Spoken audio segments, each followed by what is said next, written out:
Halo kalian semua, selamat datang di podcast Hamka Project yang ketiga. Dan sampai sekarang masih bisa dihitung. Dan pada kesempatan kali ini kita bersama dua narasumber kita, dan kembali lagi bersama saya Salman Lutfi dengan Aidil Haikal Saputra dan Ilham Jaya Kusuma. Dan kita akan membahas tentang pendidikan, bahasan yang sangat membosankan. Tapi kali ini berasal dari sesuatu yang sangat menjengkelkan. Apa itu? Mari kita bahas. Oke, kita langsung saja daripada nama-nama teman-temanku sekalian. Pendidikan itu mendidik atau menjinakkan? Nih, dari mana dulu nih? Silham. Menurut Ilham, pendidikan itu mendidik atau menjinakkan? Karena banyak loh orang-orang yang dia itu pintar di sekolah, dia pintar, tapi pada aslinya sebenarnya bodoh, dia cuma mengetahui yang dalam sekolah, di luar sekolah di masyarakat dia bodoh. Dan pernah nggak ngalamin seperti itu atau gimana pengalamannya? Oke, izin bicara Ya. perlu langsung aja lah. Nah, itu bisa kita tektokan aja. Oke, tongkrongan. Oke. Jadi masalah mengenai pendidikan yang sekiranya itu mendidik dan atau menjinakkan. Dari pembicaraan dari saudara Salman tadi, untuk pengalaman dan beberapa pandangan Ilham kepada beberapa siswa ataupun mungkin teman-teman Ilham dari pendidikan mulai dari jenjang SD, SMP hingga SMA. Mungkin kebanyakan dari sebagian siswa itu mereka lebih pintar di luar atau materi pelajaran sekolah dibanding materi yang diberikan di dalam sekolah. Karena apa? Pandangan Ilham begini. Contoh, kita mempunyai relasi atau pertemanan di luar sekolah yang tidak bisa kita jangkau atau tidak terbatas gitu. Di luar sekolah. Ya, maksud tidak terbatas ini kayak gitu. Kita bebas bergaul sama siapa saja. Contoh, contoh, aku misalnya Ilham di umur yang sekian bisa bergaul dengan umur yang sekian. Dari situ kita nggak cuma belajar gitu. Bergaul sama mereka yang lebih tua dari kita tuh nggak cuma hanya sekedar obrolan atau perbincangan-perbincangan yang sekiranya hanya untuk menghangatkan suasana. Tapi di balik perbincangan itu ada beberapa pelajaran-pelajaran yang bisa diambil sama orang-orang di luar sana gitu. Berarti lebih banyak belajarnya di luar ketimbang di dalam kelas. Karena menurut pandangan dia memang kalau tentang materi sekolah sama pelajaran di luar itu lebih membosankan materi sekolah. Oke. Lebih sangat membosankan karena pertama mungkin metode yang dipakai oleh atau yang digunakan sama guru-guru di ya mungkin ruang lingkup yang terbatas gitu. Nah, mungkin metode yang mereka gunakan itu lebih kayak hal yang monoton, lebih ke hal yang monoton kayak sehingga terlalu formal untuk anak-anak yang sekiranya tuh pemikirannya pengen hal-hal yang menarik gitu. Udah kayak pabrik ya. Betul sekali. Sistem. Ya kayak sistem kita di ada sekolah ini kayak diatur kayak sewajarnya kayak sistem pabrik gitu. Masuk di pagi, keluar sore. Dan isi yang diberikan di dalam materi sekolah itu apa sebenarnya gitu. Sebanyak itu jam dan waktu yang terbuang di dalam sekolah sih. Sehingga kayak seolah-olah tuh menuntut seseorang untuk bisa semuanya. Sekarang gini, contoh ya, satu guru itu ngajar pasti satu pelajaran. Gak mungkin satu guru bisa ngajar semua mata pelajaran. Iya kan? Iya. Nah, dan sekarang kenapa siswa dituntut untuk bisa menguasai semua pelajaran? Sedangkan gurunya hanya memberikan satu mata pelajaran. Oke, izin aku potong nih. Oke, siap. Kita lihat dulu, sebenarnya sekolah ini bukan diperuntukkan untuk membawa orang jadi pintar pada awalnya. Iya. Kita lihat sejarah sekolah itu sendiri kan dari Prussia yang sekarang dari Jerman. Ketika itu dia berada di bumi Prussia, dia ingin memanfaatkan pribumi untuk menjadi tentara dan juga para pekerja. Tapi masalahnya orang-orang di sana itu mereka kekurangan ilmu pengetahuan, mereka tidak bisa baca tulis, mereka tidak bisa berhitung, dan otomatis tidak bisa berguna dalam mengoperasikan alat-alat mereka. Karena itulah dibuatlah sekolah oleh orang Jerman di Rusia saat itu. Dan setelah perusahaan itu jadi, setelah sekolah itu jadi dan berhasil loh, punya tentaranya, punya para pekerjanya, dan itu dilihat oleh seorang pengusaha bernama Van der Kavelaar. Nah, Van der Kavelaar ini yang memiliki Standard Oil. Nah, ketika Standard Oil itu terjadi, dia melihat ini bagus nih sistem produksi, kenapa nggak kita coba dulu? Dia bikin sekolah dengan standar, karena itu namanya Standard Oil.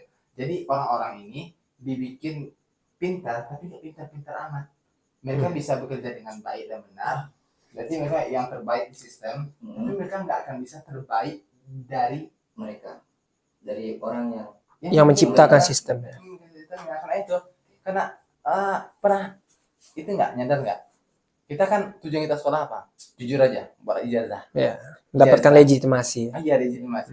Di Indonesia masih sangat diperlukan kan. Itu salah satu tujuan mungkin lanjut aja lah kuliah daripada enggak, karena buat dapat ijazahnya. Coba pikir, kita dituntut untuk dapat ijazah. Setelah itu kita dituntut untuk menjadi pengusaha. Bro, pengusaha, ijazah itu berguna untuk melamar kerja atau buat ciptakan usaha ya. Nah, gunanya buat apa? Ya. Buat apa gunanya? Untuk menjadi dapatkan pekerjaan pastinya. Mendapatkan pekerjaan untuk melamar kerja. Melamar kerja, bukan menciptakan sebuah lapangan kerja. Sedikit saya tambahkan terkait tentang pendidikan ini menjadikan seseorang itu terdidik atau terjinak. Kita kembali ke sejarah yang Salman jelaskan tadi. Di zaman Prusia itu sempat setelah pasca revolusi industri. Saya tambahkan sedikit. Ketika Prusia itu dipimpin oleh Kaisar Wilhelm yang pertama, mereka itu lagi ada ekspansi ke Polandia. Ini ya, saya tambahkan ya. Jadi ketika mereka melakukan ekspansi, mereka ini melihat orang Polandia ini punya suatu tingkat rasa nasionalisme yang tinggi. Ini kayaknya orang ini kalau kita terus kuasai, mereka akan terus melawan ke kita. Seperti itu kata Kaisar Wilhelm. Dia bercermin kepada Inggris yang ketika itu sangat maju industrinya. Dia sangat memonopoli semua sistem industri dan tidak membutuhkan dia membutuhkan waktu yang singkat untuk menghasilkan barang yang banyak gitu. Dengan adanya revolusi industrialisasi. Ketika dia menjajah Polandia, dia punya ide yang bagus. Ini asal mula kurikulum nih sebenarnya. Penciptaan kurikulum ya. Jadi kalau kita lihat pendidikan ini adalah mendidik atau menjinakkan. Ini kalau kita lihat konteks awal mulanya, ini menjinakkan. Awal mulanya. Awal mulanya. Ketika kita ketahui, ketika itu anak-anak Polandia, mereka lihat kita tidak bisa mendoktrin kembali orang-orang dewasa di Polandia. Kita hanya bisa mendoktrinisasi anak-anak mereka. Jadi mereka ciptakan sebuah sistem pendidikan di mana diperuntukkan untuk satu tujuan gitu, yaitu untuk mengendalikan alat-alat produksi. Jadi Kaisar Wilhelm memang dia termasuk kaisar yang lumayan licik gitu ketika itu gitu. Ini sebelum Perang Dunia Pertama dan Kedua. Jadi mereka didik dan itu awal mula sistem kurikulum terjadi. Dan akhirnya ya betul yang dikatakan Saudara Salman diterapkan oleh General Rockefeller di Amerika. Dia melihat bahwasannya memang industrialisasi dengan dunia pendidikan itu sangat korelasi sangat keras gitu, sangat kuat gitu. Mungkin kita lihat ketika Amerika awal-awal merdeka dengan ini sebenarnya tidak jauh aspeknya dari sejarah saudara berdua. Pasti kita lihat semua sistem pendidikan ini sangat erat hubungannya dengan sistem sejarah gitu. Ketika Amerika merdeka dari Inggris, Senat Amerika memberikan kebebasan untuk masyarakatnya untuk mengeksploitasi tambang, pertanian, atau mengambil tanah-tanah suku Indian ketika itu. Jadi ketika itu minyak pun ditemukan lah singkatnya. Jadi ketika John Rockefeller sudah besar, dia mengetahui bahwasannya sistem yang ada itu sangat sulit untuk menciptakan orang-orang yang bisa mengendalikan sistem ini, gitu, mengelolanya gitu. Jadi dia mengadopsi sistem yang Kaisar Wilhelm terapkan di Jerman. Wilhelm yang pertama, ya seperti itu. Tapi gini ya, ini kan cuma cocok logi ya. Kita banyak melihat orang-orang yang kritis, orang-orang yang ingin melihatkan jiwa aktivis, dia ingin mengubah sistem sangat banyak, termasuk mungkin salah satu dari kita juga pernah berpijak di hal yang sama. Tapi kalau kita lihat sejarahnya sendiri, justru yang membuat sistem itu bukan orang idealis, tapi kapitalis. Nah, sekarang kita menjadi idealis untuk mengubah sistem. Pertanyaannya, apakah bisa seorang idealis untuk mengubah sistem? Oke, pertanyaan sangat menarik. Kita perlu perhatikan secara dasar bahwasannya sistemnya memang sangat keras atau sangat kuat powernya dan fondasinya. Ini berlatar belakang Perang Dunia Pertama kan, hegemoni Amerika, di mana mereka yang memiliki ide kapitalisme. Mereka malah di teori konspirasi, mereka yang mendesain perang, gitu. Sehingga negara-negara Eropa bergantung kepada mereka, gitu. Jadi kita lihat memang kapitalisme itu sistem yang dalam tanda kutip sangat indah, di mana mereka memberikan kesempatan ke semua orang untuk menguasai alat-alat produksi. Beda dengan sistem komunis, yang mana doktrinnya sangat-sangat jelek. Semuanya dikuasai oleh pemerintah, individu, dan otoriter.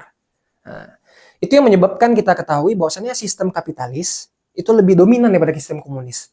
Padahal bisa kita runut, atau saya berpendapat, asumsi saya pribadi, kita bisa menganalogikan dua sistem ini dengan dua kondisi yang berbeda. Yang pertama, sistem kapitalis, jikalau kita memiliki anak, dan kita tidak mampu untuk mendidik anak kita, dan kita yakin, kita bisa pastikan anak kita akan jauh lebih lapar daripada kita di sistem kapitalis. Sedangkan di sistem komunis, kita bisa menjamin anak kita sama-sama kenyang dengan kita, atau sama-sama tidak makan dengan kita. Nah, itu keseimbangan yang ada di dua sistem ini. Dan kalau kita bisa lihat bagaimana seseorang yang idealisme yang tinggi mengubah sistem ini memang sesuatu yang sangat-sangat berat tantangannya dan sangat jarang gitu ya. Karena banyak kita lihat ya orang-orang yang ingin merubah sistem kapitalis seperti Muammar Gaddafi, Saddam Hussein, King Faisal, mereka semua dibunuh. Mereka semua dibunuh. Bahkan Malaka pun juga dibunuh oleh bangsanya. Ya, seperti itu. Dan notabene yang kita bilang tadi itu orang-orang kapitalis ini lebih aware terhadap pendidikan anaknya, terhadap masa depannya, terhadap uangnya, bukan hanya tentang keilmuan-keilmuannya, disiplin tertentu. Karena kita bisa bedakan nih skill untuk keilmuan tertentu itu dengan skill mencari uang itu kan berbeda. Ya, dan betul sekali. Itu tidak diajar di sekolah. Betul sekali. Dan orang-orang kapitalis, dan kita lihat sangat banyak, mungkin di Indonesia orang-orang bisa menyebutnya Tionghoa. Tionghoa. Itu sangat banyak. Betul sekali. Yang kalau pepatah Minangnya, di mana orang Tionghoa buka kedai, di Mumputu orang Minang buka kedai. Jadi setiap tempat yang ramai itu bisa pasti ada orang Tionghoa, dan mereka sukses. Mereka ajarkan kepada anaknya. Nah, sekarang pertanyaan nih, apakah di sekolah itu yang terpenting itu adalah cerdas untuk ilmunya, atau cerdas untuk bertahan hidupnya, atau cerdas untuk keuangannya? Coba kita ilham dulu. Nah, kalau saya pribadi, mungkin kalau misalnya untuk sekolah ini lebih ke teori, mungkin bisa dibilang sekolah ini lebih mementingkan ilmu dari dimana kita mau terjun ke dunia kerja itu. Misalnya kayak membangun usaha, mungkin teorinya kita bisa dapatkan di luar. Maksudnya teori atau pemberian ilmu mungkin bisa di sekolah, tapi secara langsungnya itu bisa kita dapatkan ilmu itu dari luar. Tapi masalahnya kan kalau memang lah di kepintaran itu kan ada 3 tahapan. Yang pertama itu analisis, dan itu yang diajarin di sekolah. Yang kedua itu kreatif, itu kita menciptakan ide baru, melakukan inovasi. Yang terakhir adalah praktik. Nah, masalahnya yang biasa melakukan analisis itu adalah orang-orang pintar. Dan yang paling sering mengerjakan kreatif intelijen itu biasanya adalah orang-orang bandel. Karena mereka yang coba ini, coba itu, dan itu juga yang mungkin menjawab kenapa anak bandel itu banyak sukses, karena mereka berani mencoba. Nah, sekarang pertanyaannya, kalau memang sekolah pengen mempersiapkan anak-anak kerja, kenapa mereka dibatasi ingin mempelajari apa yang mereka suka? Mereka bisa dibilang kalau dibiarin bisa ahli dan berduit dari sana. Ini bikin aneh. Pernah mikirnya gitu? Saya melihat beberapa konteks dasar dari sekolah. Memang sekolah ini didesain untuk, dalam tanda kutip, atau embel-embel dasarnya, Mereka mengatakan sekolah ini untuk mencerdaskan, Kehidupan bangsa. kehidupan bangsa. Ini di suatu bangsa ya. Semoga tidak di bangsa kita. Gitu. Wakanda.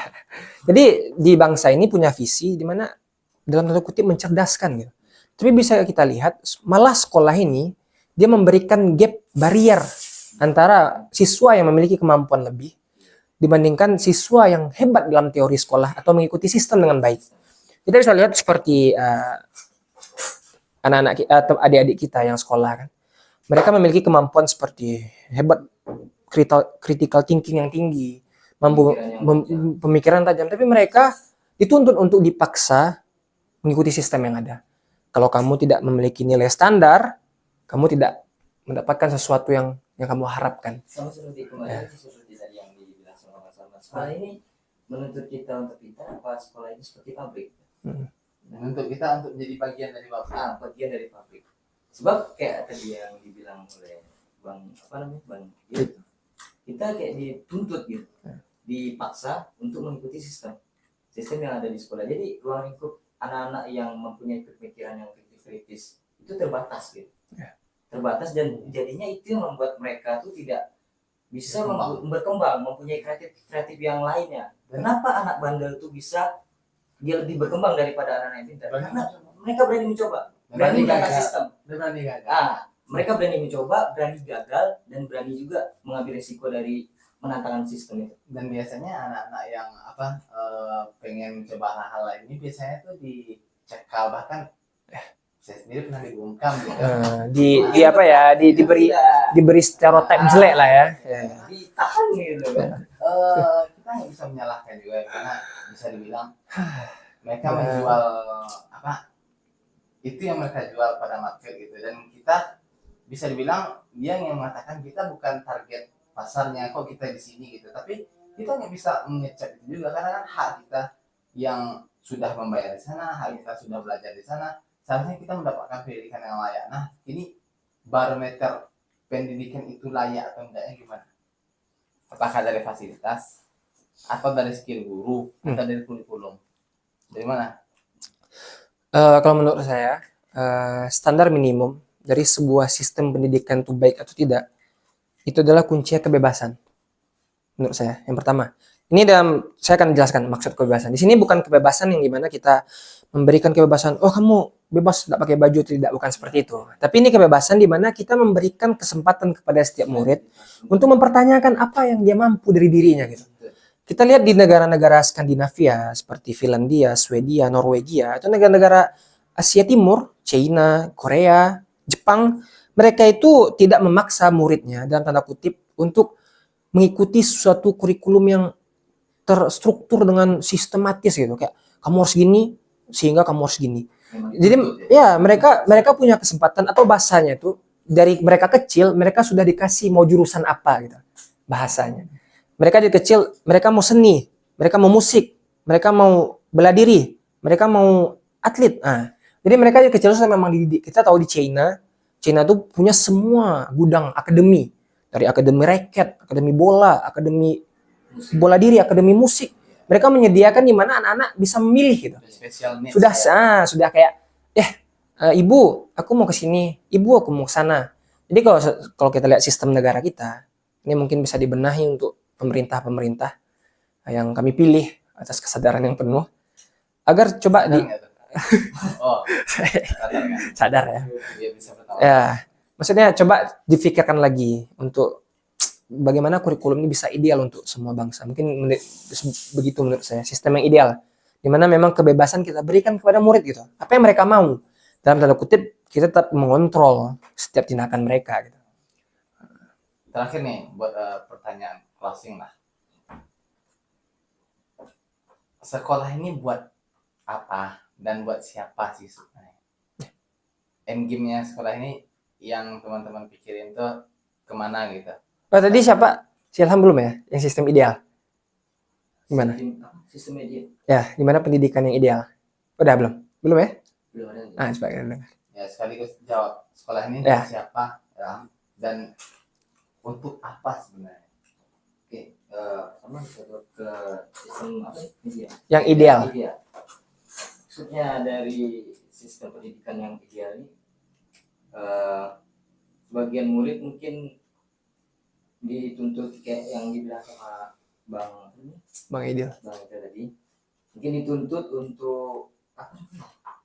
Dibilang ideal pun mungkin di dalam ruang itu masih agak awal, sedikit awal. Iya. Tentang apa yang dimaksud dengan, sebab pernah Ilham berada di posisi menjadi murid yang Ideal. kan sistematis. Iya. Kayak Mengikuti kita alur ya. Mengikuti alur. Mengikuti alur. Jadi mau menantang pun kayaknya susah. Tidak mungkin. Iya, karena kita punya power. Ya. Nah, kita punya rasa di dalam hati kita tuh, punya rasa ingin keluar dan ingin menentang. Maksud ingin menentang tuh apa sih yang harusnya, ya apa sih yang nggak dibolehin, kenapa harus kayak dibatasi gitu, apa yang kita inginkan, apa yang kita pengen ciptakan, apa yang kita ingin pertanyakan, kenapa harus dibatasi gitu.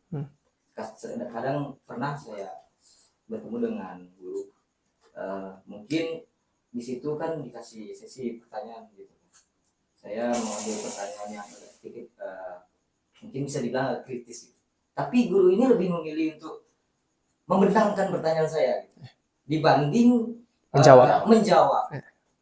Terus saya berpikir dong, kenapa guru ini tidak lebih untuk menjelaskan gitu kepada muridnya yang sebagaimana fungsinya seorang guru ya. Iya, sebagaimana fungsinya orang guru, yang selainnya menjelaskan kepada muridnya apa sih yang tidak diketahui. Yang tidak saya ketahui. Yeah. Kenapa harus dibenamkan dan kenapa harus dibilang digeser ke pertanyaan lain gitu? Kenapa harus dialihkan gitu? Apa penyebabnya gitu? Di situ ya lah ya kayak membuat di sini kayaknya gue dibatasi gitu. Dibatasi cara pola pikir gue gitu. Cara gue menganalisis gitu. Jadi nggak bebas. Kayak gimana rasanya tuh abang pengen seperti ini, tiba-tiba dialihkan tempatnya gitu. Jadi nggak bebas. Mungkin menurut Hamto yang sekolah yang ideal tuh kayak akademinya Plato, tempat orang bebas berpikir apapun, mengekspresikan argumen apapun.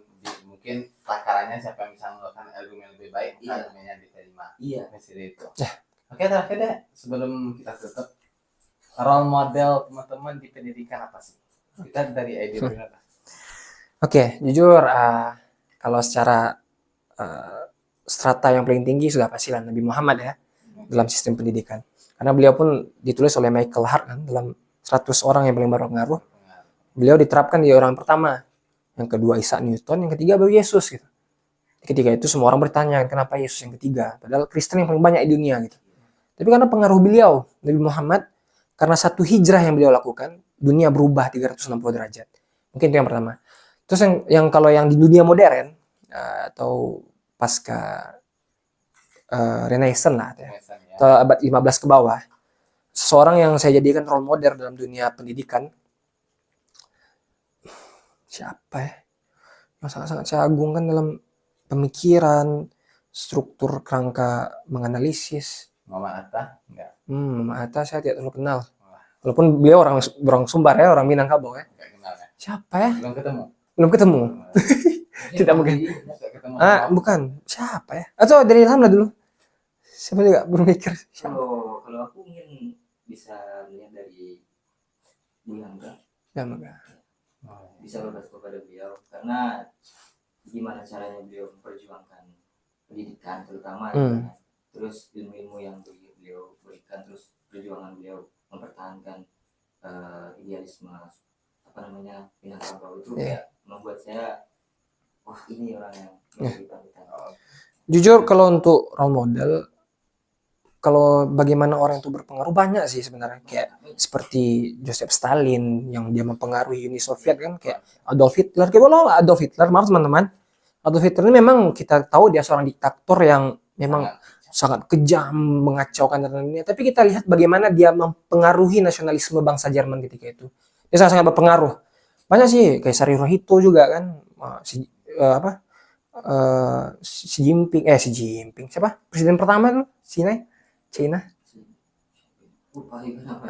Beliau, jadi kalau seandainya dari siapa ya, nggak tahu juga saya, bingung ya. Tapi itu mungkin di kepemimpinan nggak sih?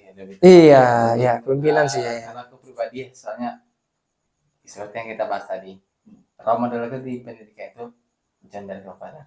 Karena ya nggak percuma kita sangat idealis di pendidikan kalau kita nggak bisa mengubah cuma celoteh-celoteh aja nggak ada gunanya. Iya. Kalau mungkin ya seperti Timothy Ron lah, kayak dulu berubah. Mungkin itu aja podcast hari ini. Terima kasih teman-teman. Oke. Mudah-mudahan nggak diusir dari kelas lagi. Siap. Oke, see you. Angka project.